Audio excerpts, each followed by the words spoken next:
Let's study about states of matter.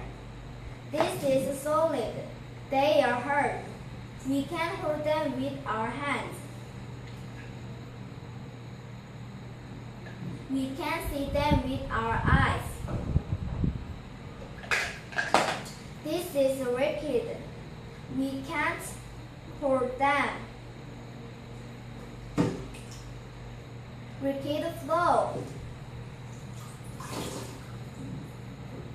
We can see them with our eyes. They don't have a fixed shape. Thank you for listening.